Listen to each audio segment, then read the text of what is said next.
Hello all creatives, welcome to Creative Cloud. तो आज की इस वीडियो में हम इमेज सेटअप सीखेंगे, क्योंकि माया में हम जब भी कोई ऑब्जेक्ट मॉडल करते हैं तो उसके लिए हमें रेफरेंस इमेज बहुत ज़रूरी चाहिए होती है।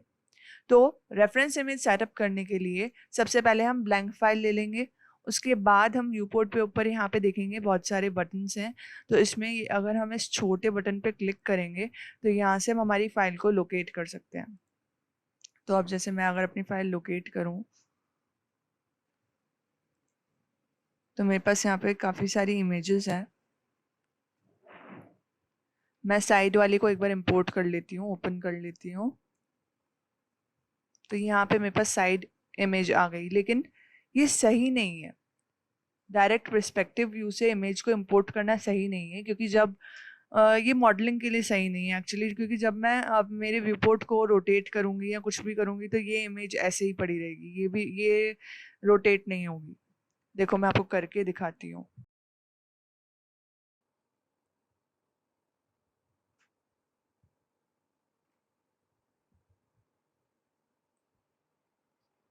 देखा आपने? तो ऐसे इमेज इंपोर्ट करना सही नहीं है। तो इसको मैं एक बार कंट्रोल Z कर लेती हूँ।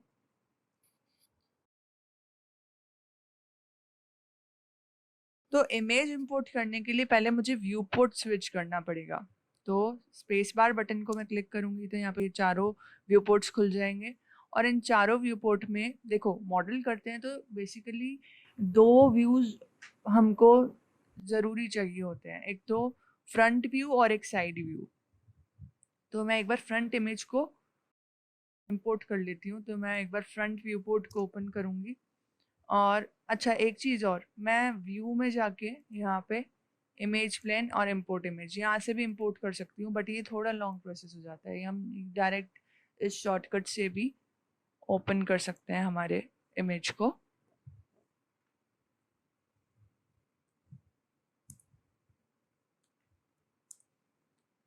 तो अब क्योंकि मैं यहाँ फ्रंट जेड पे आई हुई हूँ तो मैं फ्रंट इमेज को ओपन कर लूँगी। यहाँ पे ये मेरी फ्रंट इमेज आ गई। अब मैं वापस व्यू पोर्ट को स्विच करती हूँ और यहाँ साइड एक्स में आ जाती हूँ। एक बार साइड इमेज को भी मैं इंपोर्ट कर लूँगी यहाँ पे डायरेक्ट शॉर्टकट दबा के।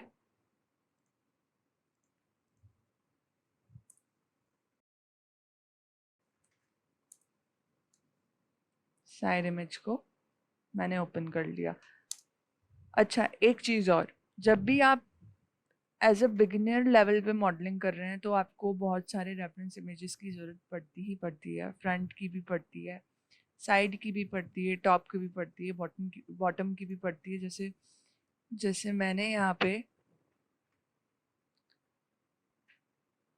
सारी इमेजेस का रेफरेंस ले लिया है, side, okay, front, back, top. पर जैसे जैसे हम एक्सपर्ट होते जाते हैं मॉडलिंग में, तब हमको इतने सारे रेफरेंस की ज़रूरत नहीं होती। हम दो या एक रेफरेंस से काम चला लेते हैं। लेकिन क्योंकि अगर आप बिगिनर लेवल पे हैं तो एटलीस्ट आप दो से तो दो के बिना आप नहीं कर पाएंगे मॉडल, आपको प्रॉब्लम आएगी। तो अब मैंने यहाँ पे पर्सपेक्टिव व्यू खोल लिया है, दोनों इमेजेस मेरी आ चुकी हैं, लेकिन अभी ये सेट नहीं है क्योंकि इस ग्रिड पे मैं अपने ऑब्जेक्ट को मॉडल करूंगी तो मुझे इस इमेज को सही पोजीशन पे रखना होगा। तो सही पोजीशन पे रखने के लिए सिंपली हम क्या करेंगे, इन दोनों इमेजेस को सिलेक्ट करेंगे एक साथ।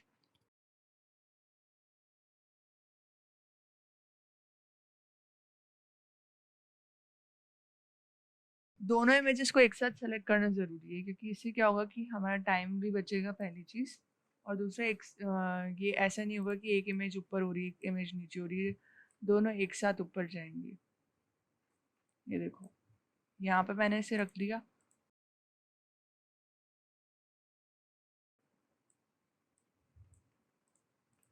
अब मैं इस वाली इमेज को पीछे ले जाऊंगी।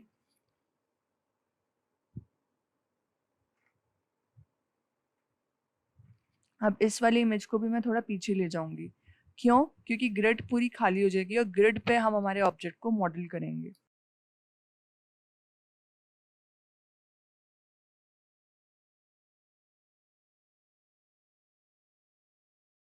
तो ये हमारा इमेज सेटअप हो गया। अब केवल इमेज सेटअप करना काफ़ी नहीं है। कभी कभार क्या होता है, हम जब मॉडल कर रहे होते हैं तो मॉडल के बजाय पीछे की इमेज बार बार सेलेक्ट हो जाती है और वो बहुत डिस्टर्बेंस क्रिएट करता है। तो उस केस में हम क्या कर सकते हैं, उस केस में हम क्या कर सकते हैं कि इन इमेजेस को न्यू लेयर पे लेके इनको लॉक कर सकते हैं। तो उससे क्या होगा कि सिर्फ हमारा मॉडल सेलेक्ट होगा और इमेज हमको डिस्टर्ब नहीं करेगी। तो अगर हमको न्यू लेयर लेनी है तो सबसे पहले हम चैनल बॉक्स पे आएंगे, और क्योंकि मुझे इमेज न्यू लेयर पे चाहिए तो आप सबसे पहले इमेज को सेलेक्ट करना।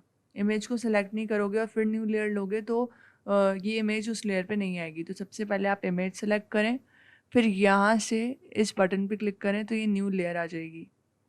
न्यू लेयर आने के बाद इस बटन पे क्लिक करें। इस पर आप क्लिक करोगे, टी पे प्रेस करोगे तो इमेज ट्रांसपेरेंट हो जाएगी। आर पे क्लिक करूँगी तो ये लॉक हो जाएगी। अब मैं अगर बाहर क्लिक करूँ, अब मैं अगर इस इमेज पे क्लिक करूँ, कितना भी क्लिक करूँ ये इमेज नहीं हिलेगी, ये अपनी जगह पे लॉक हो चुकी है। तो अब अगर मैं मॉडल करना चाहूँ तो मैं आराम से मॉडल कर सकती हूँ, मुझे ये पीछे की इमेज डिस्टर्ब नहीं करेगी। सिमिलरली आप इस इमेज को भी लॉक कर सकते हैं। इस इमेज को सिलेक्ट करें, न्यू लेयर लें और आर प्रेस करें, बाहर क्लिक करें। देखो अब ये बिल्कुल भी हमको डिस्टर्ब नहीं करेंगी, ओनली हमारा मॉडल सेलेक्ट होगा। ओके, तो आपको आज की वीडियो कैसी लगी प्लीज़ कमेंट सेक्शन में ज़रूर बताएं। मिलते हैं आपसे नेक्स्ट वीडियो में आगे की और भी क्रिएटिव वीडियोस के साथ। Till then tata, bye bye, take care.